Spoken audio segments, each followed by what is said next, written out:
هغه بیل وختو چې شیطان به په انسان لوبې کړي هغه بیل وختو چې شیطان به په انسان لوبې کړي اوس داسې وخت دی چې انسان په شیطان لوبې کوي عثمانه ته د پښتنو لفظونو خیال وساته د شعر د فن سره به لا شاعران لوبې کوي ګرانو مینوالو شاعر ګلوکار اداکار یعنی هر فنکار د کام سترګې وي او سپورټس میډیا او فلم انډستری یو څو داسې ادارې دي چې د چا د لاسه د پوره ملک او د یو پوره قوم پہچان کیږي د ټولو ناول شاعران او لیکوالان د دې بنیاد دي بیا ورپسې ګلوکاران چې هغه بنیاد باندې هغه دیوال کېږدي او بیا ورپسې اداکار هغه له رنگ ورکی نو چې کله بیا هغه دنیا ته پیش کړي شي نو هر سړی به د هغې نه هم څه مطلب اخلي څنګه چې په هغې کې ښودلي شوي دي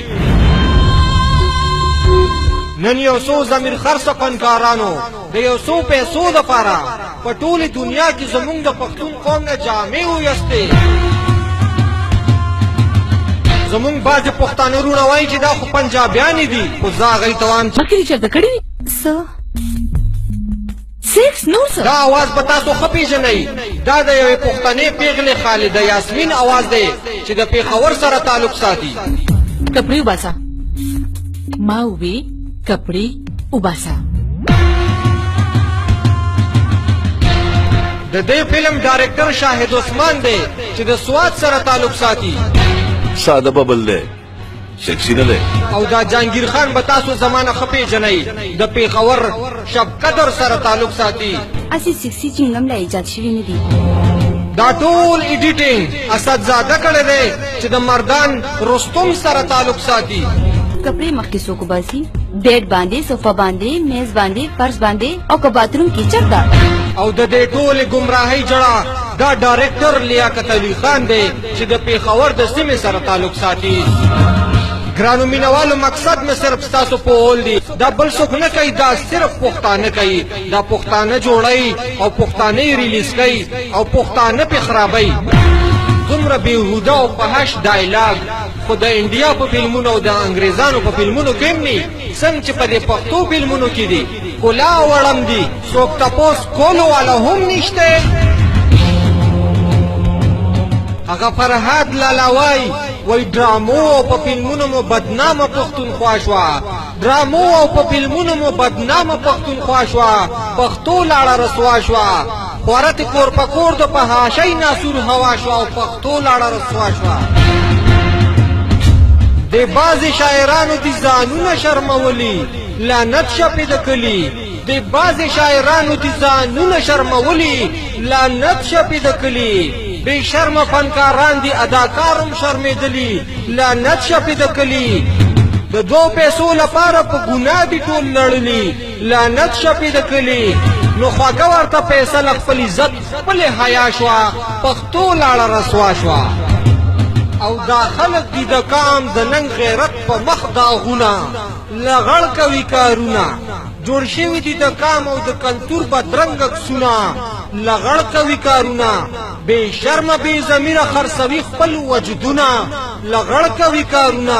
نو په خاوره پښتنه هر ناروا ولې روا شوه او پښتو لاړه رسوا شوه بے عقلا بے شعورا بے ضمیره بے حیا شو بے عقلا بے شعورا بے ضمیره بے حیا شو د دین نه چې پشا شو هیر شوی آخرت دی چې مشغول په دې دنیا شو د دین نه چې پشا شو فرهاد د احساس په سترګه ځکه نابینا شو د دین نه چې پشا شو نو ناوې د پښتو مو پاتې کونډه په دنیا شوه پښتو لاړه رسوا شوه ډرامو او په فلمونو مو بدنامه پښتونخوا شوه پښتو لاړه رسوا شوه پښتو لاړه رسوا شوه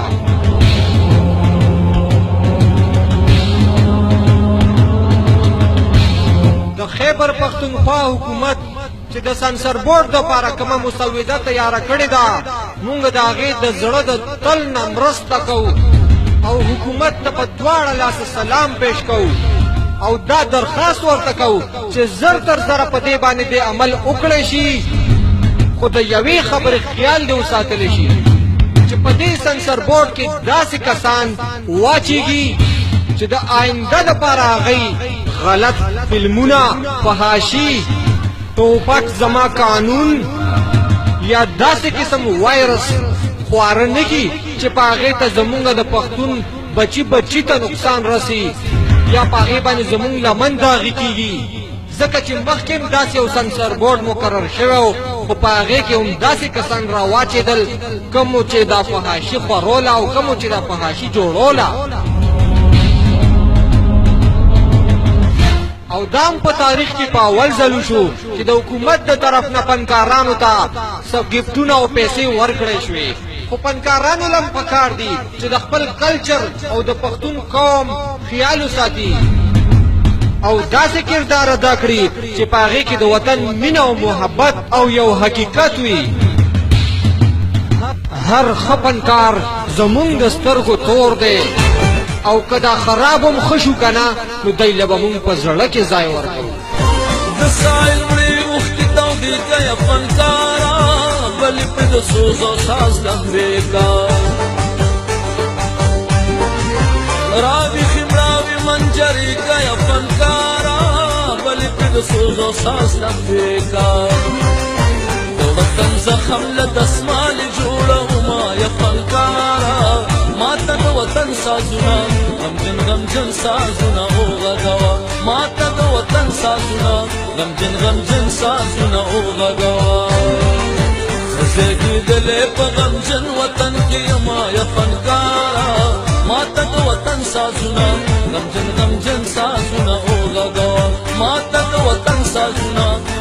غمجن سازونه وغږوه